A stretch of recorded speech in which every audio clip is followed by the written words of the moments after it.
It hit with no warning. Blinding snow, hurricane winds, and hundreds trapped in the open. The Great Blizzard changed everything. In the winter of 1888, the American frontier was a land of promise and peril, stretching across the vast Great Plains, where hardy settlers carved out lives from the unforgiving soil. This was the era of homesteading, fueled by the Homestead Act of 1862, which had drawn waves of immigrants and pioneers to places like the Dakota Territory, Nebraska, Minnesota, and Iowa. Families from Norway, Germany, Sweden, and beyond arrived by wagon or rail, staking claims on 160 acres of prairie land. They built sod houses, simple dwellings made from blocks of earth, grassroots holding them together like nature's bricks, because timber was scarce in this sea of grass. These soddies, as they were called, were warm in winter and cool in summer, but they leaked during rains and harbored insects and snakes. Life here was a constant battle against isolation, drought, grasshopper plagues, and the extremes of weather that could turn bountiful harvests into dust or bury entire communities under snow. By 1888, the population in these regions had swelled. Nebraska alone had grown from a sparse territory to a state with over 1 million residents, many clustered in small towns or scattered farms. Railroads like the Union Pacific and the Chicago and Northwestern snaked across the landscape, connecting remote outposts to markets in Chicago and beyond. But progress was uneven.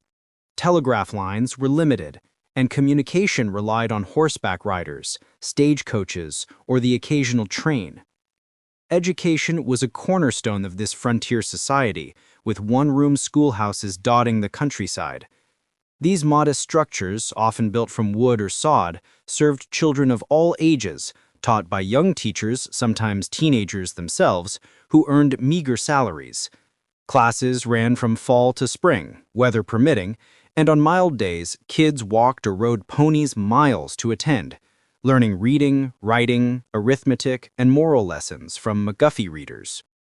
The winter of 1887-1888 had already been harsh. December brought heavy snows and bitter cold, with temperatures plunging below zero and winds howling across the open plains.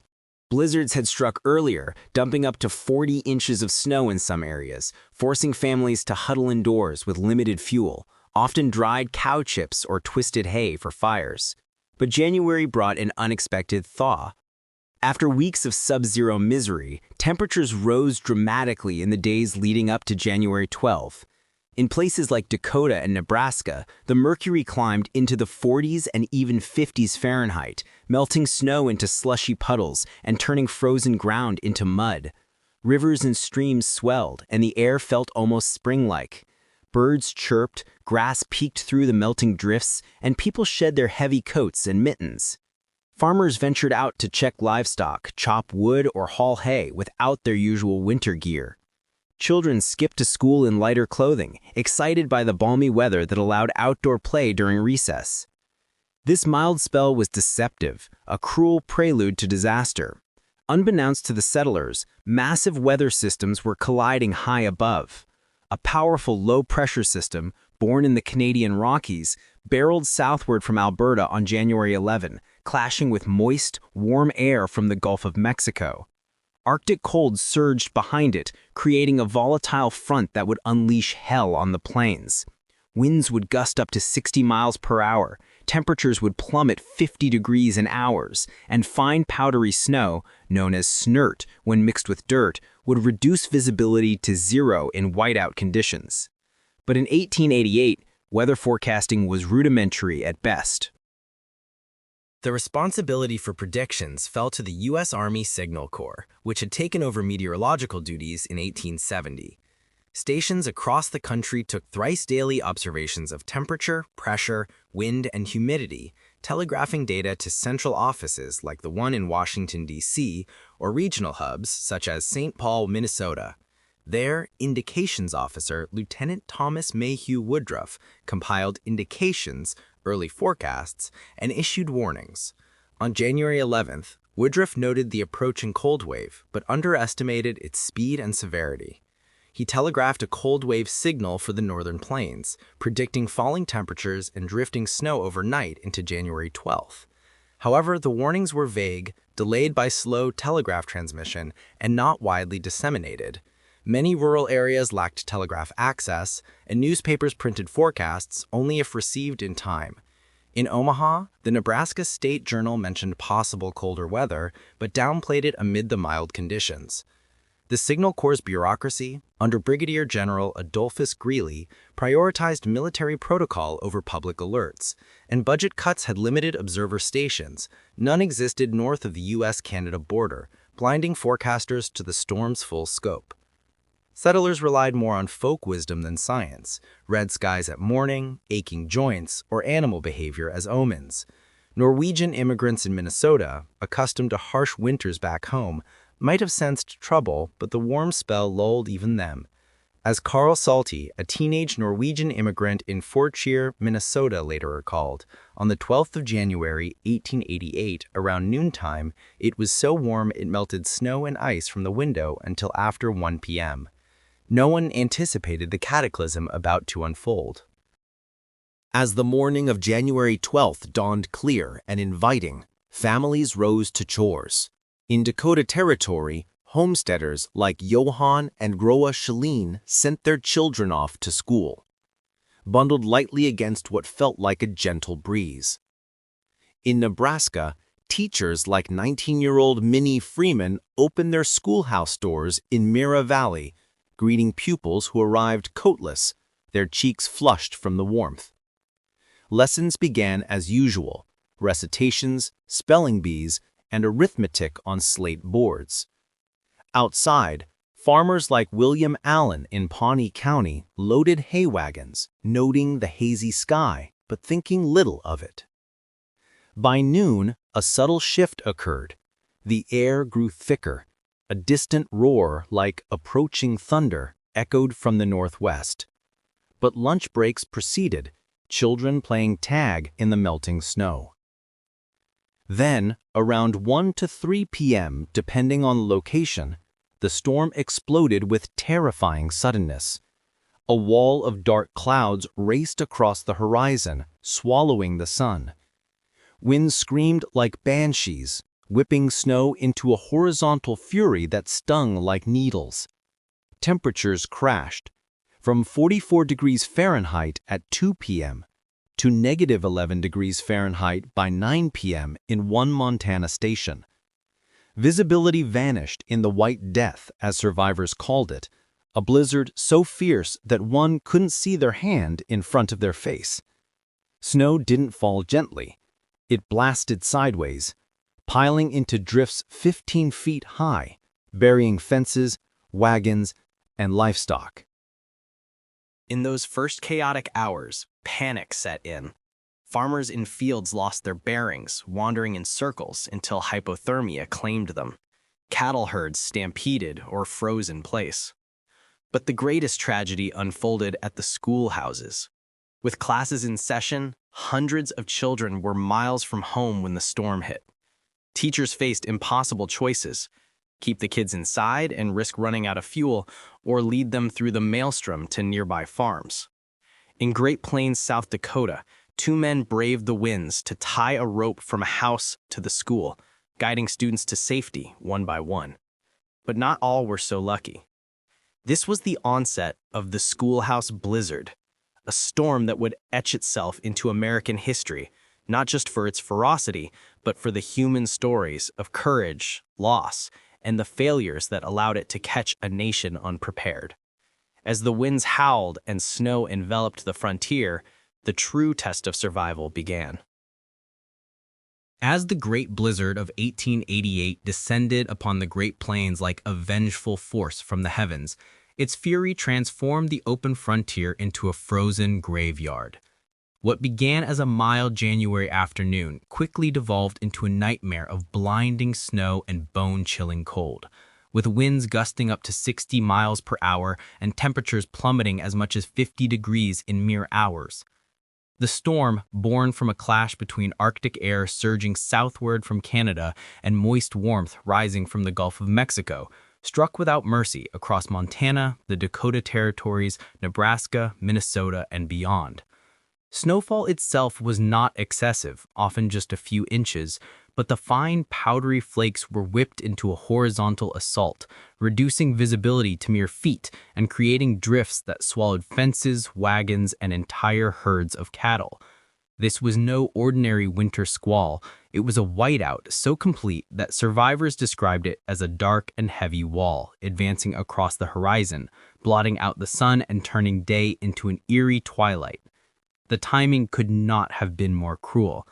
With the preceding thaw luring people outdoors in light clothing, thousands were caught exposed. Farmers tending livestock miles from home, travelers on open roads, and most tragically children in the scattered one-room schoolhouses that dotted the prairie.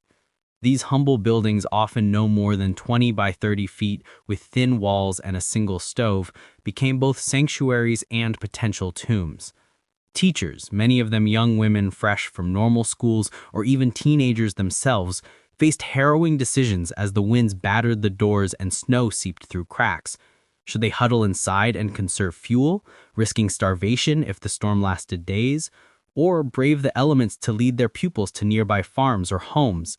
In many cases, the choice meant life or death, and the stories that emerged from these schoolhouses would etch the blizzard into the annals of American folklore as the school children's blizzard. One of the most celebrated tales of heroism unfolded in Mira Valley, Nebraska, where 19-year-old teacher Minnie Freeman presided over a small schoolhouse with about 13 students, ranging from young children to teenagers. As the storm exploded around 3 p.m., the winds tore at the building, shattering windows and extinguishing the stove's fire with blasts of icy air. Freeman, realizing they could not survive the night without heat, made a bold decision. She would lead the children through the maelstrom to her boarding house, about 1.5 miles away. Tying the students together with scarves, twine, or whatever was at hand, though some accounts debate the exact method, she formed a human chain and plunged into the white void. The group stumbled forward, faces stung by needle-like snow, ears ringing from the ceaseless howl. Older boys carried the youngest on their backs, while Freeman shouted encouragement over the gale. Miraculously, all reached safety, collapsing in exhaustion, but alive. News of Freeman's feat spread rapidly, inspiring a ballad titled Song of the Great Blizzard, 13 Were Saved, or Nebraska's Fearless Maid, composed by William Vincent Allen and later recorded. In 1967, her story was immortalized in a Venetian glass mosaic in the Nebraska state capitol, depicting her guiding the children through the storm. Freeman received over 80 marriage proposals in the aftermath, a testament to her bravery in an era when women on the frontier were expected to embody resilience. Not all schoolhouse sagas ended in triumph. In Plainview, Nebraska, 21-year-old teacher Lois Royce found herself trapped with 3 young pupils in a schoolhouse that quickly ran out of heating fuel as the temperatures dove below zero. Around 3 p.m., with the children shivering and the building offering no protection, Royce opted to lead them to her boarding house, only 400 yards away. But in the zero visibility conditions, the group became disoriented, wandering in circles on the open prairie. The snow-filled air choked their lungs, and hypothermia set in rapidly. 2 boys, age 9, and a 6-year-old girl succumbed to the cold, freezing to death in Royce's arms as she desperately tried to shield them. Royce herself survived, but the ordeal cost her both feet to frostbite, requiring amputation. Her story, recounted in survivor testimonies, highlighted the razor-thin line between survival and tragedy, where even short distances became insurmountable in the blizzard's grip. Similarly heart-wrenching was the fate of Etta Shattuck, a 19-year-old teacher in Seward County, Nebraska. As the storm hit her schoolhouse, she dismissed classes early, But while heading to a nearby farm for shelter, she lost her way in the swirling snow. For hours, she battled the winds, until, exhausted and frostbitten, she burrowed into a haystack for protection. There she remained for 78 agonizing hours, her body slowly succumbing to the elements. Rescuers, led by local farmer Daniel D. Murphy, finally located her after spotting a faint disturbance in the snow. Shattuck was rushed to medical care, but gangrene had set in, necessitating the amputation of her feet and legs. She lingered for weeks before dying on February 6, 1888, from complications. Shattuck's ordeal underscored the isolation of frontier life. With no immediate help available, even the strongest wills could falter against nature's onslaught. In other corners of the plains, ingenuity saved lives. Near Great Plains, South Dakota, now known as Ziona, two quick-thinking men, perhaps farmers or neighbors, stretched a rope from a nearby house to the schoolhouse door. As the blizzard raged, they guided the children along this lifeline, hand over hand, to the safety of the warmer dwelling. This simple yet effective tactic prevented what could have been another catastrophe, demonstrating how community bonds on the frontier could mean the difference between life and death. In Woodstock, Minnesota, Scottish immigrant farmer James Jackson ventured out to check his cattle, only to find his entire herd frozen solid, scattered across 10 miles of drifts, a loss that ruined many homesteaders financially. Beyond the schoolhouses, the storm's wrath claimed settlers in myriad ways. In Marion, South Dakota, pioneer William Campen set out for supplies just as the blizzard struck, his horses suffocating in the wind-driven snow.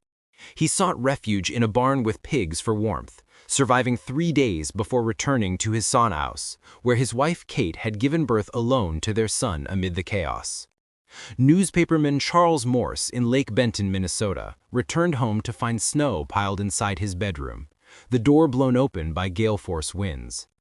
These personal accounts, collected in later compilations like the 1940 book In All Its Fury, paint a vivid picture of a region brought to its knees. The death toll from the blizzard was staggering. Official estimates pegged it at 235, though some contemporary reports suggested up to 500 or even 1,000 when including those who perished from exposure in the days following. Many victims were children and young adults, their bodies discovered frozen in drifts or huddled together for warmth that never came. Livestock losses numbered in the hundreds of thousands, crippling the agrarian economy and forcing many families to abandon their claims. The storm's suddenness amplified the tragedy, as the U.S. Army's signal course forecasts, issued from stations like St. Paul, Minnesota by Lieutenant Thomas Woodruff, had predicted a cold wave but failed to convey its explosive speed or intensity. Telegraph delays and limited observer networks left rural areas uninformed, a glaring failure that would prompt calls for reform. As the winds subsided on January 13, leaving a landscape sculpted in ice and snow, survivors emerged to count the cost. Drifts blocked railroads and roads for weeks, isolating communities and delaying aid. Yet from this devastation arose tales of human endurance that would inspire future generations. The Great Blizzard of 1888 not only tested the mettle of frontier settlers, but also exposed the vulnerabilities of a young nation's weather systems, setting the stage for changes that would reshape how Americans confronted the skies. As the blinding snow and gale-force winds of the Great Blizzard of 1888, known to history as the Children's Blizzard, subsided on January 13, leaving behind a frozen tableau of devastation across the Great Plains, questions arose amid the grief and recovery efforts. How could such a cataclysmic storm strike with so little warning, catching thousands unprepared on what had begun as a deceptively mild day? The answer lay not in the whims of nature alone, but in the profound shortcomings of America's nascent weather forecasting system. In 1888, meteorology was a fledgling science, hampered by limited technology, bureaucratic inertia, and human misjudgment. The blizzard exposed these flaws in stark relief, revealing a system ill-equipped to protect the vulnerable frontier populations it served. This failure would not only amplify the tragedy, but also ignite demands for reform, forever altering how the nation gazed upon the skies. To understand the forecasting debacle, one must first trace the origins of organized weather prediction in the United States. The roots stretched back to the early 19th century, when sporadic observations by individuals like Thomas Jefferson, who kept meticulous weather diaries at Monticello, highlighted the need for systematic data collection. By the 1840s, the invention of the telegraph revolutionized communication, allowing rapid transmission of weather reports across vast distances. James Pollard Espy, often called the Storm King, advocated for a national network of observers, arguing that storms followed predictable paths. His ideas influenced the Smithsonian Institution, which established a volunteer observer program in 1849, gathering data from hundreds of stations via telegraph. The turning point came during the Civil War when the Union Army recognized weather's strategic importance. Rain could bog down troops, winds affect artillery, and fog conceal movements. In 1870, Congress transferred meteorological duties from the Smithsonian to the U.S. Army Signal Corps, creating the Division of Telegrams and Reports for the benefit of commerce. Under the leadership of figures like General Albert J. Meyer, the Signal Corps expanded a network of observer stations where sergeants took thrice-daily readings of temperature, barometric pressure, humidity, wind speed, and cloud cover using instruments like thermometers, barometers, anemometers, and rain gauges. These observations were wired to central offices where indications, primitive forecasts, were compiled and disseminated. By 1888, the Signal Corps had about 140 stations nationwide, but coverage was uneven. The Great Plains, with its sparse population and vast expanses, had fewer outposts, concentrated along railroads and military forts. Critically, no stations existed north of the U.S.-Canada border, leaving forecasters blind to weather systems brewing in the Canadian prairies or Rockies. Telegraph lines, while revolutionary, were fragile, prone to outages from storms, sabotage, or simple overload, and messages could take hours to relay. Forecasts were issued as signals, hoisted as flags or lanterns at key locations like ports and cities. A white flag with a black square signaled a cold wave, for instance. But in rural frontier areas, these signals rarely reached isolated homesteaders who relied on newspapers, word of mouth, or personal intuition. At the helm of this system was Brigadier General Adolphus Washington Greely, appointed Chief Signal Officer in 1887, a polar explorer famed for his ill-fated 1881-1884 Arctic expedition where starvation and cannibalism claimed most of his team. Greely brought military discipline but also rigidity to the Corps. He emphasized protocol over innovation, cutting budgets for civilian observers and prioritizing military applications over public warnings. Under Greely, forecasts were cautious and probabilistic, avoiding bold predictions to prevent embarrassment. This conservative approach, combined with incomplete data, set the stage for disaster. The specific failures began in the days leading to January 12, 1888. A massive low-pressure system formed over Alberta, Canada on January 11th, drawing in Arctic air and colliding with warm, moist Gulf air over the plains. Without Canadian stations, U.S. observers detected only hints of the disturbance. The regional hub for the Northern Plains was in St. Paul, Minnesota, where Indications Officer Lieutenant Thomas Mayhew Woodruff, a 29-year-old West Point graduate with meteorological training, compiled the forecasts. Woodruff, described by contemporaries as diligent but inexperienced in extreme events, received telegrams from stations like Bismarck, Dakota Territory, noting falling pressures and shifting winds. On the morning of January 11th, Woodruff issued a cold wave signal for the region, predicting colder, fair weather, except snow in eastern Dakota, with brisk to high northerly winds. He anticipated the temperature drop overnight into January 12th, but underestimated the storm's velocity, advancing at over 60 miles per hour, and its intensity. The forecast did not convey the explosive nature of the front, nor the blinding whiteouts and hurricane-force gusts. Compounding this, the Signal Corps' terminology was arcane. Indications rather than urgent warnings, phrased in military jargon that confused civilians. Telegraph delays meant some stations, like those in Omaha, received the alert too late for morning newspapers. As the warm thaw persisted on January 12th, any sense of urgency evaporated. In Omaha, the Nebraska State Journal printed a mild forecast: fair, warmer, variable winds, based on outdated data.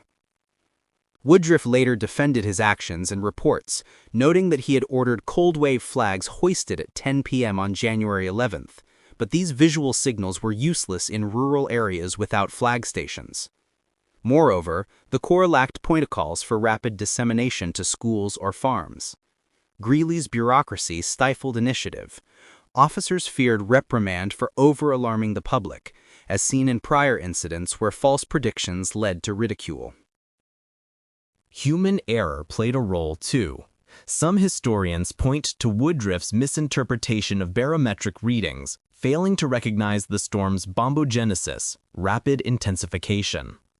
Primitive models relied on isobar maps drawn by hand, without modern computing or satellite imagery.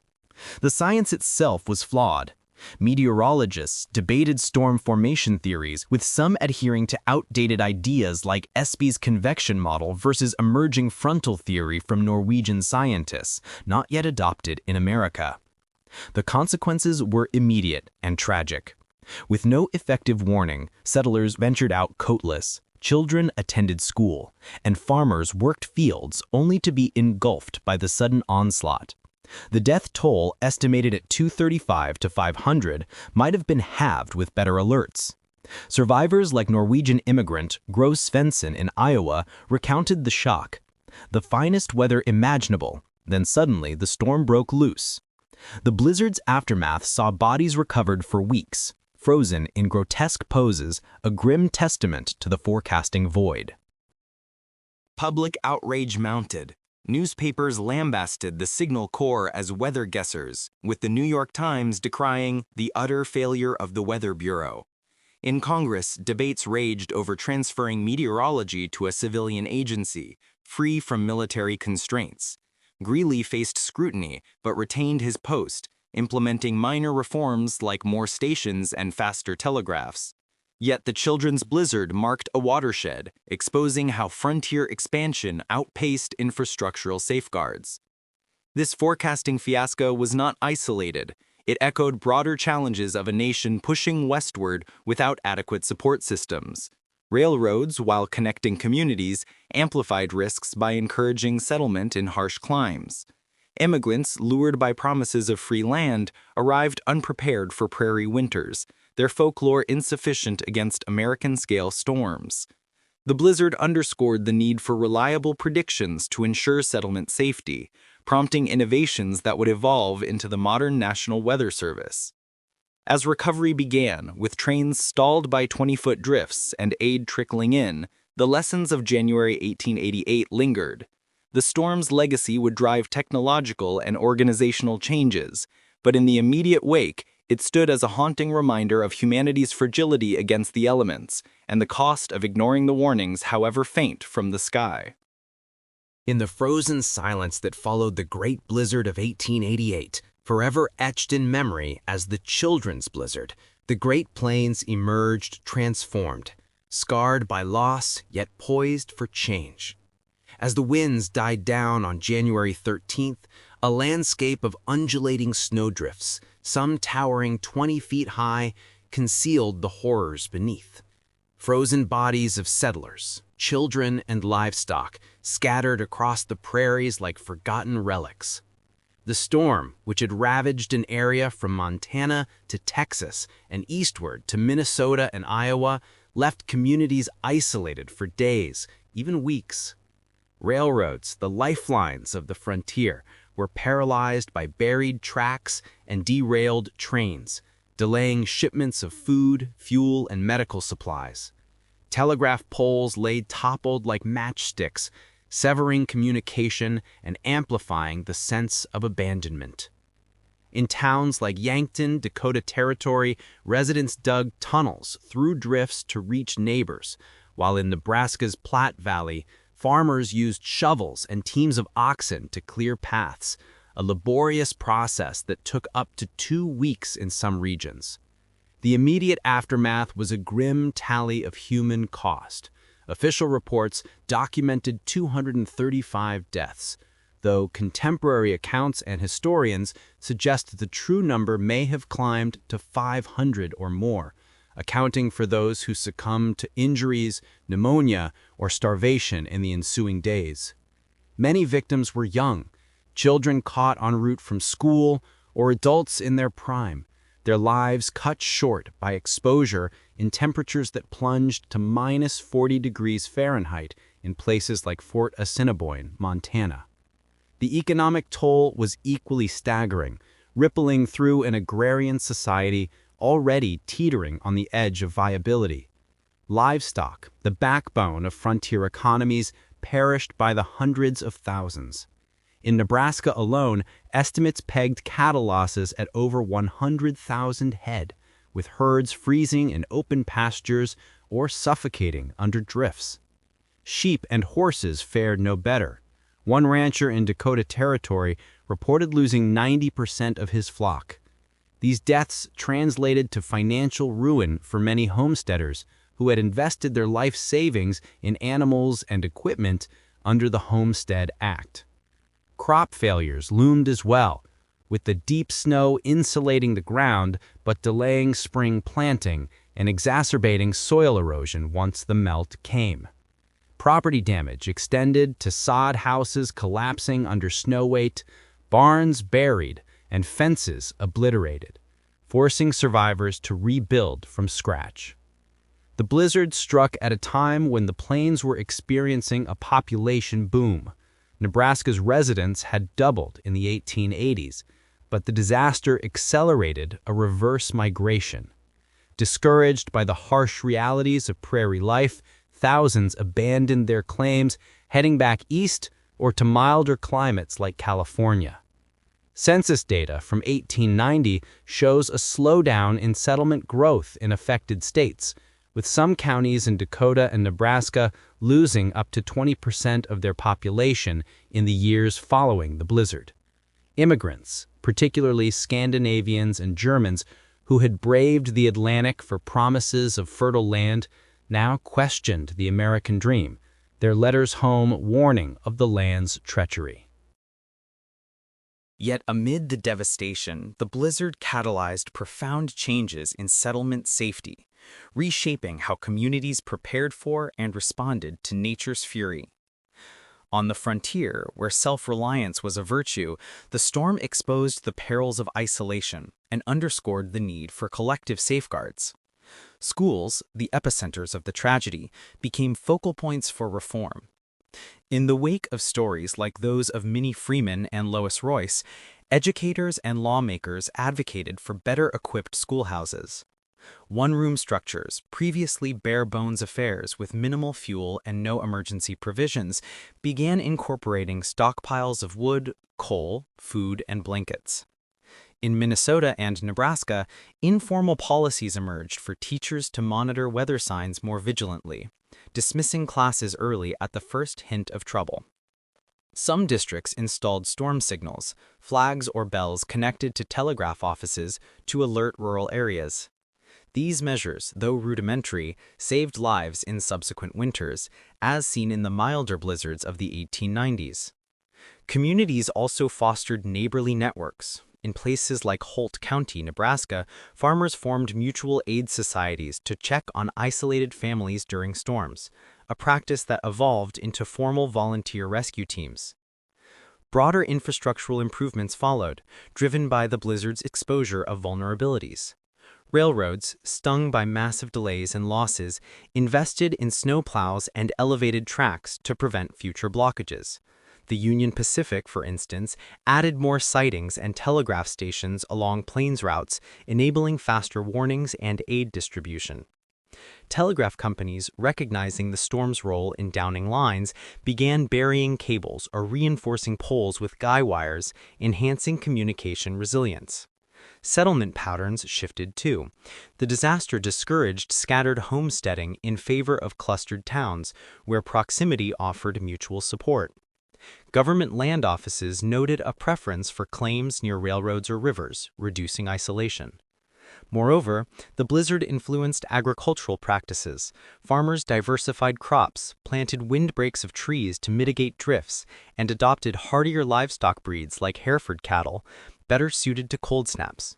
These adaptations bolstered food security and economic stability, helping sustain the plains through the turbulent 1890s, marked by droughts and the Panic of 1893. Perhaps the most enduring legacy lay in the realm of weather forecasting, where the blizzard's forecasting failures prompted a national reckoning. The U.S. Army's Signal Corps, blamed for inadequate warnings, faced intense scrutiny. Lieutenant Thomas Woodruff's vague cold wave alert, issued too late and too mildly, became a symbol of systemic flaws: limited stations, slow telegraphs, and military bureaucracy prioritizing protocol over public safety. Newspapers across the country, from the Chicago Tribune to the New York Times, decried the Corps as ineffective, with headlines like "Weather Bureau Blunders," fueling public outrage. Congress, responding to petitions from affected states, debated reforms throughout 1888 and 1889. The result was landmark legislation. On October 1, 1890, President Benjamin Harrison signed a bill transferring meteorological duties from the military to a new civilian agency under the Department of Agriculture, the United States Weather Bureau, precursor to today's National Weather Service. This shift, influenced directly by the Children's Blizzard and the subsequent East Coast Blizzard in March 1888, emphasized civilian needs, expanding observer networks to over 200 stations by 1892, including new outposts in Canada through international agreements. The Weather Bureau introduced innovations that revolutionized forecasting: standardized warning flags for rural areas, daily weather maps distributed via mail and newspapers, and cold wave bulletins telegraphed directly to schools and post offices. Forecasters adopted emerging scientific theories like frontal systems, improving prediction accuracy. By the mid-19th century, rural telephone lines, spurred by the blizzard's communication breakdowns, allowed real-time alerts, a precursor to modern radio and digital warnings. These changes saved countless lives. A similar storm in 1891 caused fewer deaths due to timely evacuations. The Bureau's focus on agricultural impacts also aided settlers, providing crop-specific forecasts that mitigated losses from frost or drought. The Children's Blizzard, in its wake of sorrow, forged a more resilient frontier. It reminded Americans that taming the West required not just grit, but systemic safeguards against the sky's caprice. Survivors' tales, preserved in memoirs and folklore, became cautionary lessons, inspiring generations to respect nature's power. As the plains recovered, with new immigrants filling the voids left by the departed, the storm's echoes lingered, a testament to human adaptability in the face of unimaginable adversity. Yet, as modern meteorology owes a debt to this tragedy, so too does the spirit of settlement safety, ensuring that future winters would claim fewer innocents from the vast, unforgiving expanse. As the Great Blizzard of 1888, immortalized as the Children's Blizzard for its heartbreaking toll on the young, receded into a crystalline hush across the Great Plains, the true extent of its human devastation began to unfold. In the days and weeks following January 12th, search parties ventured out on horseback or skis, probing the drifts for signs of life, or, more often, the frozen remains of those who had perished. The storm's ferocity had not only claimed lives, but shattered families and communities, leaving behind a tapestry of grief woven from countless personal stories. While the schoolhouse rescues captured national headlines, the blizzard's wrath extended far beyond those humble buildings, ensnaring farmers, travelers, immigrants, and entire homesteads in its icy grip. These survivor testimonies, preserved in letters, diaries, and oral histories, offer poignant glimpses into the raw struggle for existence on the frontier, revealing not just the physical ordeals, but the emotional scars that lingered long after the snow melted. They also illuminate the blizzard's profound impact on settlement patterns, forcing a reevaluation of life in this harsh landscape and prompting adaptations that would define the region's future. One such account comes from Norwegian immigrant Johan Boger, who had settled near Sioux Falls in the Dakota Territory. On that fateful afternoon, Boger was out checking his cattle when the storm descended like a roaring monster from the north. The winds, gusting at over 50 miles per hour, whipped the fine snow into a blinding veil, disorienting him completely. "I could not see my hand before my face," he later wrote in a letter to relatives back in Norway. Desperate, Boger dropped to his knees and crawled toward what he hoped was his sod house, using his sense of touch to follow a faint fence line buried under drifts. Hours passed in agonizing slowness, his fingers numbed, and hypothermia gnawed at his resolve.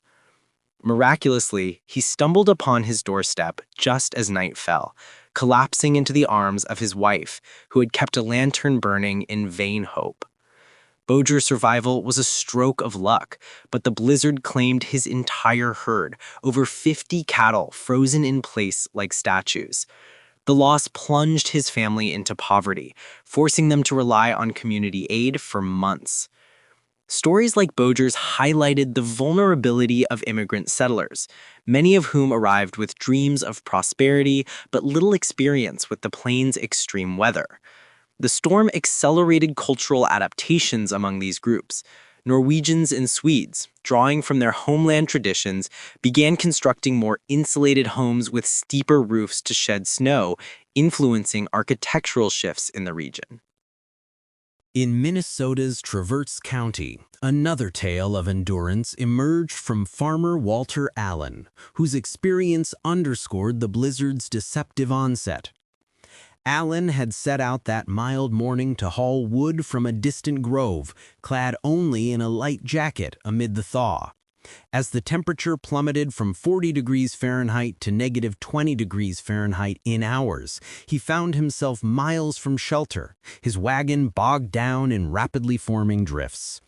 The air turned to knives, Allen recounted in an 1890 interview with the St. Paul Pioneer Press. To survive, he slaughtered one of his oxen, gutting the animal and crawling inside its steaming carcass for warmth, a gruesome but effective tactic borrowed from Native American survival methods he had heard about from local Sioux tribes.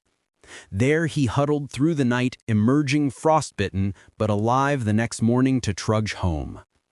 Allen's wife, meanwhile, had barricaded their cabin door against the howling winds, rationing fuel and praying for his return. The ordeal left Allen with permanent scars on his hands and feet, a common aftermath for survivors. Such accounts revealed the blizzard's role in fostering knowledge exchange. Settlers increasingly sought advice from indigenous peoples, who had long navigated these winters with techniques like snow shelters and pemmican rations, integrating these into homestead practices to enhance safety. Tragedy struck even closer to home for many, as illustrated by the story of the Cotton family in Holt County, Nebraska.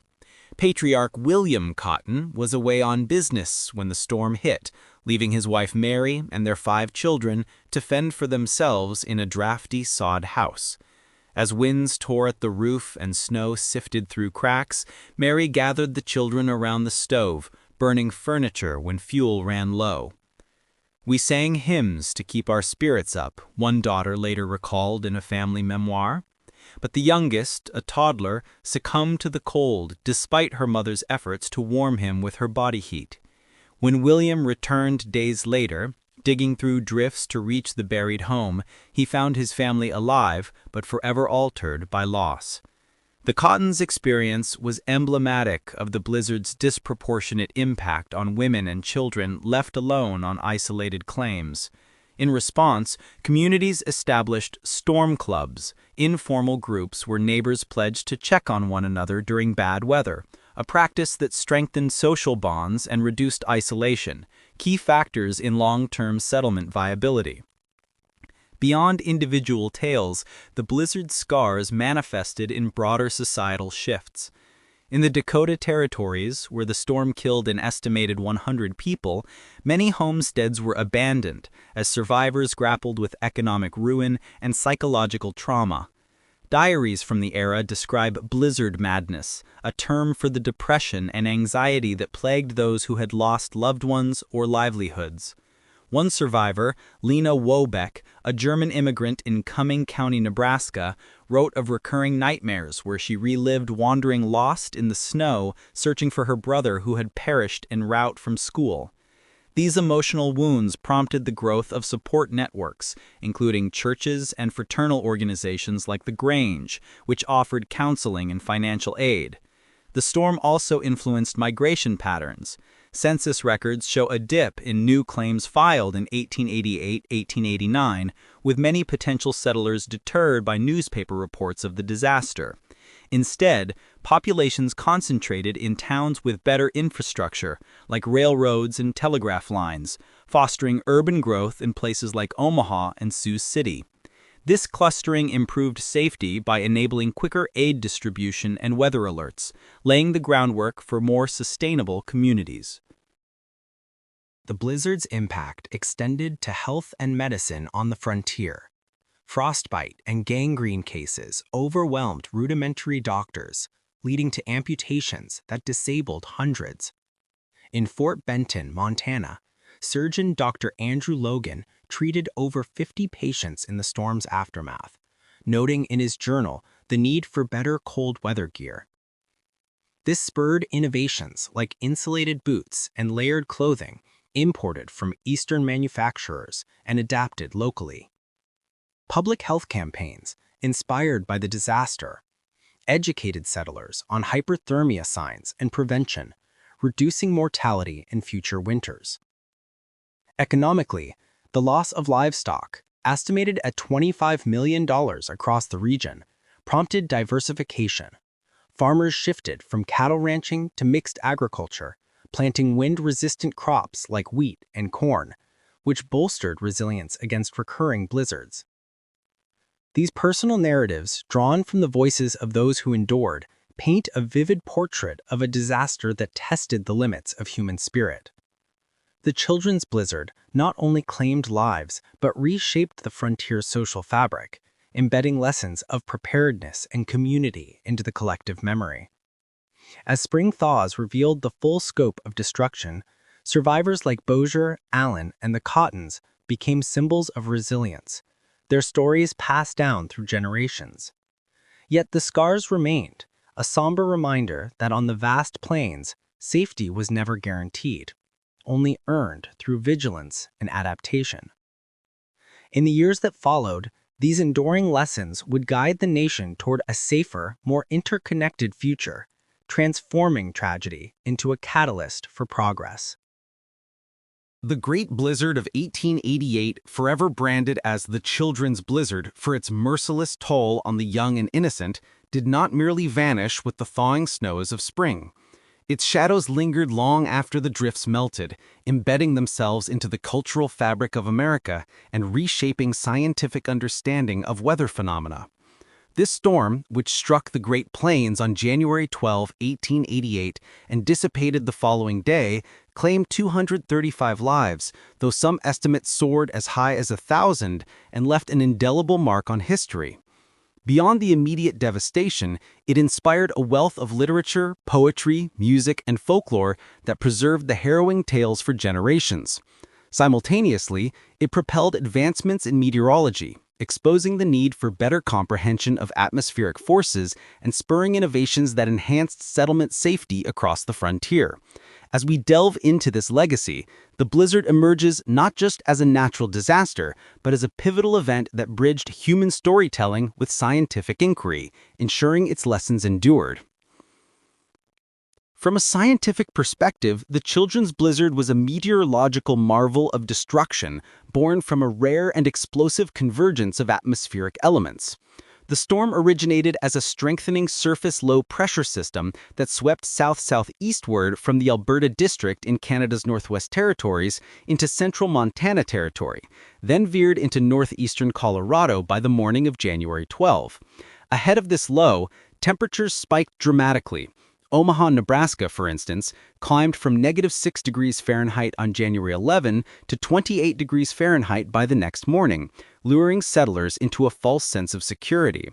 This warm air, drawn from the Gulf of Mexico and laden with moisture, collided head-on with an immense Arctic cold front that had amassed near Medicine Hat and Qu'Appelle in the Assiniboia district since January 8th. Spanning over 780 miles by January 11th, this cold mass plunged southward with ferocious speed, causing temperatures to crater from mild thawing conditions to as low as -20 degrees Fahrenheit or even -40 degrees Fahrenheit in mere hours. The lowest recorded was a bone-chilling -56.8 degrees Fahrenheit in Poplar River, Montana. What made the blizzard so lethal was not sheer snowfall, often just 6 inches of powdery accumulation, but the combination of hurricane-force winds and fine snow that created zero visibility whiteouts. Winds howled at speeds exceeding 60 miles per hour, whipping the snow into horizontal sheets that stung like shards of glass and reduced sightlines to mere steps. This bombogenesis, or rapid intensification of the low-pressure system, extended the cold front's reach as far south as Veracruz, Mexico, where it self-reinforced before dissipating. Meteorologists of the era, reliant on rudimentary tools like barometers and anemometers at scattered signal corps stations, struggled to grasp such dynamics. The storm's science highlighted the plain's vulnerability, an open landscape where winds could accelerate unchecked, turning minor precipitation into deadly barriers. In hindsight, modern analyses using frontal theory, pioneered later by Norwegian scientists, reveal how the sharp temperature gradient fueled the chaos, a lesson that informed future models and saved lives in subsequent events. The cultural resonance of the blizzard began almost immediately as survivors' stories coalesced into a collective narrative of heroism and heartbreak. Newspapers from coast to coast sensationalized the accounts, with headlines like the Boston Daily Advertiser's "Midnight at Noon," capturing the eerie darkness of the storm's peak. These reports not only documented the tragedy, but immortalized figures like Minnie Freeman, the 19-year-old Nebraska teacher who guided 13 children through the maelstrom to safety. Her exploit inspired the ballad "Song of the Great Blizzard, 13 Were Saved," or Nebraska's Fearless Maid, composed by William Vincent Allen and published by Lyon and Healy, its lyrics praising her as a beacon of courage. In 1967, during Nebraska's centennial celebration, artist Jean Raynal commemorated Freeman and a Venetian glass mosaic installed in the Nebraska state capitol, depicting her leading the children amid swirling snow, a visual testament to the storm's enduring symbolism. Literature further enshrined the blizzard's memory. In the 1940s, the Greater Nebraska Blizzard Club compiled in all its fury a history of the blizzard of January 12, 1888, with stories and reminiscences, edited by W.H. O'Gara, a volume brimming with first-hand testimonies that preserved the raw voices of survivors. Poet Ted Kooser, drawing from these echoes, crafted The Blizzard Voices in 2006, a collection of monologues that evoked the isolation and terror of the plains. Novelist Ron Hansen explored the human drama in his short story Wickedness, weaving the storm into themes of fate and resilience. Even children's literature embraced the event. Lorne Tarshis' 2018 entry in the I Survived series dramatized the blizzard through the eyes of a young protagonist named John, educating new generations about its perils. These works transformed the disaster from a forgotten footnote into a cultural touchstone, reinforcing frontier myths of perseverance while cautioning against nature's unpredictability. Folklore and oral traditions among immigrant communities added layers to this legacy. Scandinavian settlers in Minnesota and Dakota Territory, familiar with harsh winters from their homelands, incorporated the blizzard into sagas passed down orally, blending it with old-world tales of trolls and tempests. Native American groups, such as the Sioux, who had long adapted to prairie storms, shared survival lore that influenced white homesteaders post-1888, promoting techniques like building snow trenches or using animal hides for insulation. This cross-cultural exchange fostered a hybrid wisdom that bolstered settlement safety as communities learned to heed omens like shifting winds or animal behavior alongside scientific forecasts. The blizzard's scientific and cultural impacts converged to drive lasting reforms in settlement practices. Exposed by the forecasting failures under Brigadier General Adolphus Greely's Signal Corps, where vague cold wave indications from Lieutenant Thomas Woodruff failed to alert rural folk, the disaster accelerated the shift to a civilian weather bureau in 1890. This new entity expanded station networks, adopted advanced theories, and prioritized public warnings, directly enhancing safety for frontier dwellers. Architecturally, sod houses evolved with reinforced roofs and emergency stockpiles, while towns mandated storm cellars and communal shelters. Agricultural adaptations included windbreaks, rows of trees planted to break drifts, and diversified farming to mitigate economic shocks from livestock losses, which had totaled hundreds of thousands in 1888. Education systems transformed too, with school districts implementing weather drills and signal systems, ensuring teachers, like those in the blizzard's wake, could dismiss classes preemptively. The storm's reach influenced broader policy. It contributed to the Homestead Act's refinements, encouraging clustered settlements over isolated claims to facilitate aid during crises. Economically, the disaster's $25 million in damages, in 1888 dollars, spurred insurance innovations and federal relief mechanisms, precursors to modern disaster response. Yet the blizzard's true legacy lies in its reminder of human fragility amid progress. It followed a period of rapid westward expansion, where railroads and telegraphs promised conquest over nature, only to reveal hubris's cost. 2 months later, the Great Blizzard of 1888 hammered the East Coast, killing over 400 and paralyzing New York, amplifying calls for national weather reforms. Together, these events marked a turning point, integrating science and storytelling to safeguard future generations. In reflecting on the children's blizzard, we see a storm that froze time, capturing the essence of America's frontier spirit. Its cultural artifacts, songs, books, murals keep the memories alive, while scientific insights prevent repetition. As climate patterns shift in our era, these lessons remain vital, urging vigilance against the sky's frontier winters. The Great Blizzard of 1888 on the Great Plains, known eternally as the Children's Blizzard, did not stand alone in its infamy that fateful year. Just 2 months later, in March, another monstrous storm, often called the Great Blizzard of 1888 or the Blizzard of '88, pummeled the East Coast with equal ferocity, together marking a turning point in American history. These twin terrors, separated by geography but united in their devastating power, exposed the nation's glaring vulnerabilities to extreme weather and ignited a nationwide push for reforms. The January storm's toll on the frontier, combined with the March blizzard's urban chaos, catalyzed the evolution of meteorology from a military afterthought to a civilian lifeline, profoundly influencing settlement safety across the expanding West. As the United States grappled with its manifest destiny, these events forced a reckoning with the skies, ensuring that future generations would not suffer the same unprepared fate. The children's blizzard, striking on January 12th, blanketed the northern plains in a veil of death, its sudden descent after a balmy thaw claiming between 250 and 500 lives, many of them school children caught in the open. But as communities in Nebraska, Dakota, and Minnesota mourned and rebuilt, the East Coast faced its own apocalypse from March 11 to 14. This storm, born from a nor'easter that stalled over the Atlantic, dumped up to 55 inches of snow from Maryland to Maine, with New York City buried under 21 inches and drifts reaching 50 feet in some areas. Winds howled at 80 miles per hour, toppling telegraph poles, halting trains, and stranding ships, leading to over 400 deaths, including 100 sailors lost at sea. The urban impact was staggering. New Yorkers were confined to their homes for days, with transportation crippled and commerce grinding to a halt, causing an estimated $20 million in damages, equivalent to billions today.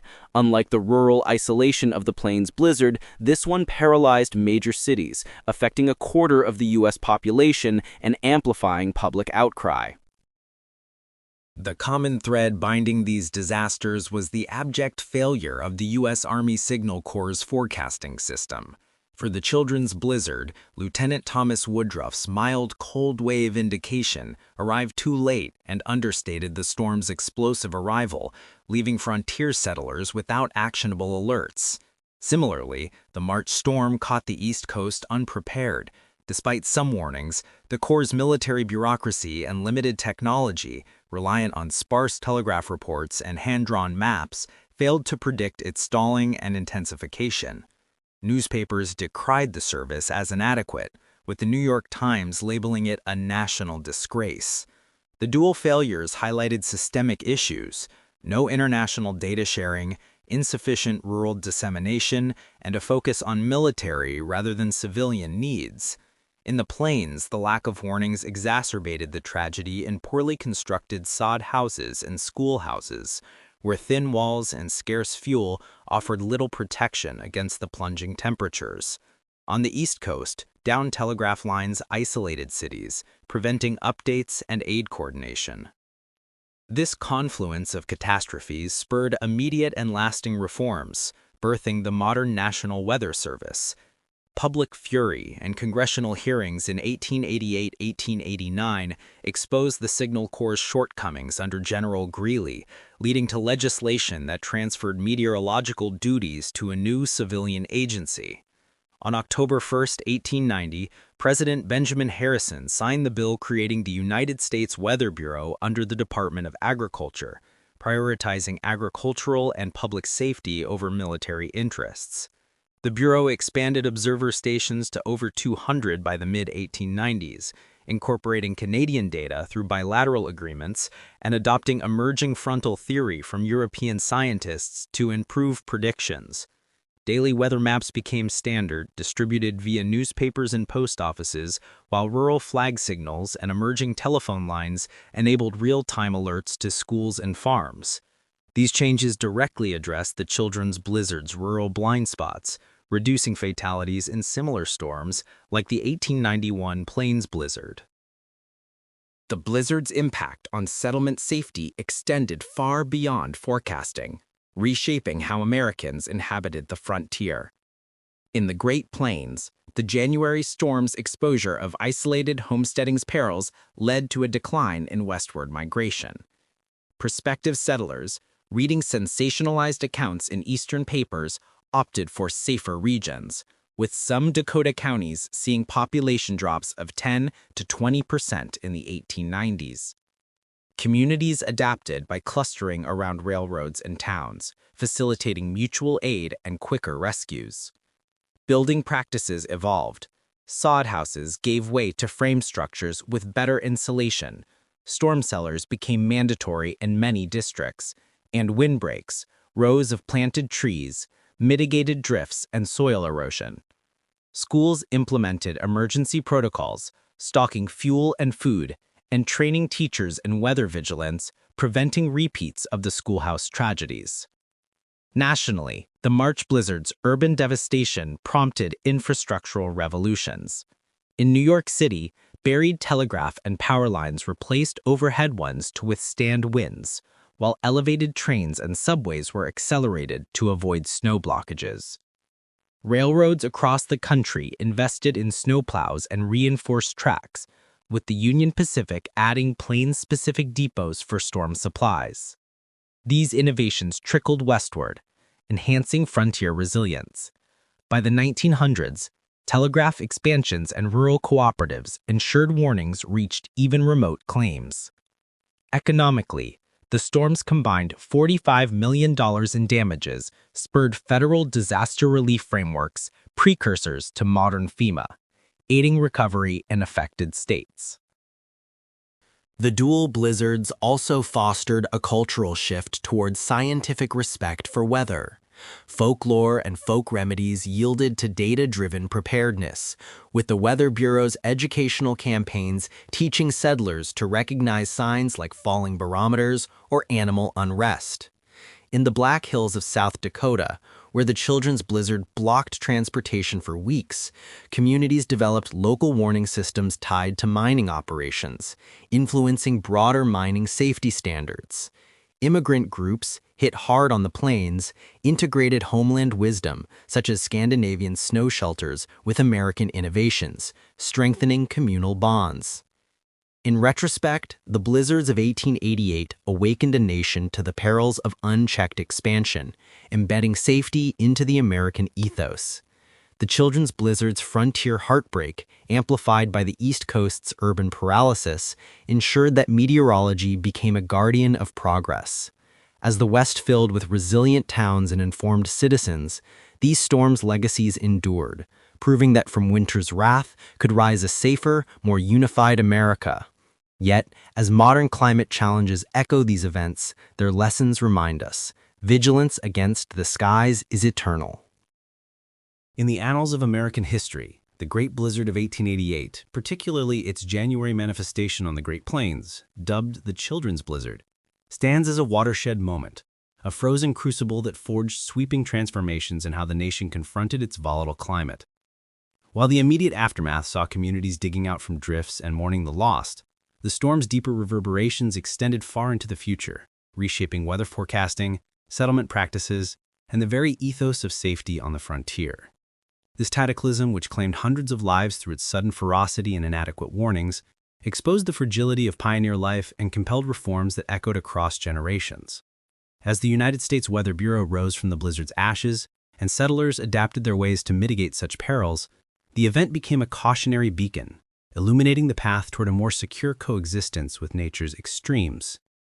The blizzard's most profound legacy lay in the overhaul of America's weather prediction infrastructure, a direct response to the glaring failures of the U.S. Army Signal Corps.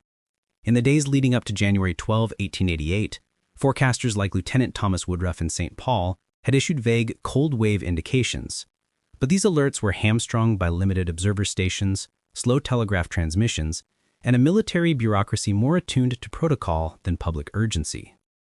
The storm's explosive arrival, temperatures plummeting 50 degrees in hours, winds howling at 60 miles per hour, and visibility erased in whiteouts, caught the plains unprepared, amplifying the tragedy among isolated homesteads and schoolhouses. Public indignation swelled, with newspapers and survivors decrying the lack of timely warnings that might have saved lives, especially those of children en route from school. This outcry, intensified by the subsequent March blizzard on the East Coast, which buried cities like New York under 40 inches of snow and claimed over 400 lives, propelled congressional action. Lawmakers recognized that the Signal Corps' military focus was ill-suited for civilian needs, particularly in agrarian frontiers where weather dictated survival. On October 1, 1890, President Benjamin Harrison signed legislation transferring meteorological responsibilities to a new civilian entity, the United States Weather Bureau, housed under the Department of Agriculture. This shift marked a paradigm change, emphasizing agricultural and public safety over wartime utility. The Bureau expanded its network dramatically, adding hundreds of observer stations, including international collaborations with Canada to track northern systems that had blindsided the 1888 forecasters. Innovations followed swiftly. Standardized daily weather maps distributed via newspapers, rural flag signals for cold waves, and protocols for direct alerts to schools and post offices. By the 1890s, emerging telephone lines facilitated real-time warnings, a far cry from the delayed telegraphs of 1888. These advancements proved life-saving in subsequent storms. For instance, a similar plains blizzard in 1891 caused fewer casualties due to preempted school dismissals and farmer precautions, demonstrating the Bureau's efficacy. The reforms also integrated cutting-edge science, adopting frontal theory from Norwegian meteorologists to better model storm dynamics like the rapid bombogenesis that fueled the children's blizzard. Over time, this evolved into the modern National Weather Service, with satellite imagery, radar, and digital alerts that trace their roots to the 1888 tragedies. Today, severe weather warnings reach millions via apps and broadcasts, a testament to how the blizzard's failures birthed a guardian network against the skies. Beyond forecasting, the storm profoundly influenced settlement safety, prompting adaptations that fortified the frontier against winter's wrath. The Great Plains, a magnet for homesteaders under the 1862 Homestead Act, had burgeoned with immigrants staking claims on vast, open lands. Yet the blizzard laid bare the dangers of isolation. Sod houses collapsed under drifts, livestock froze by the hundreds of thousands, and families perished without aid. In Nebraska alone, up to 100 souls were lost, with counties like Holt and Valley bearing the brunt through schoolhouse ordeals. Survivors' accounts, such as those from Minnie Freeman's heroic rescue or Lois Royce's tragic loss, galvanized community responses. Post-blizzard, settlement patterns shifted toward clustering. Discouraged by the disaster, many abandoned remote claims, leading to population dips in affected areas. Some Dakota counties lost 10 to 20% in the ensuing years, as newcomers favored towns with railroads for quicker access to supplies and warnings. Architectural changes ensued. Frame houses replaced lakey soddies, with reinforced roofs, storm cellars, and stockpiled fuel becoming standard. Farmers planted windbreaks, rows of trees, to curb drifts and erosion, while diversifying crops and livestock breeds enhanced economic resilience against losses like the 1888 cattle die-offs. Schools, the storm's poignant symbols, underwent safety overhauls. Districts mandated emergency provisions, weather drills, and signal systems tied to local forecasts. In regions like the Black Hills, where no lives were lost due to protective geography, the event reinforced adaptive practices, such as using railroad tracks for navigation in whiteouts.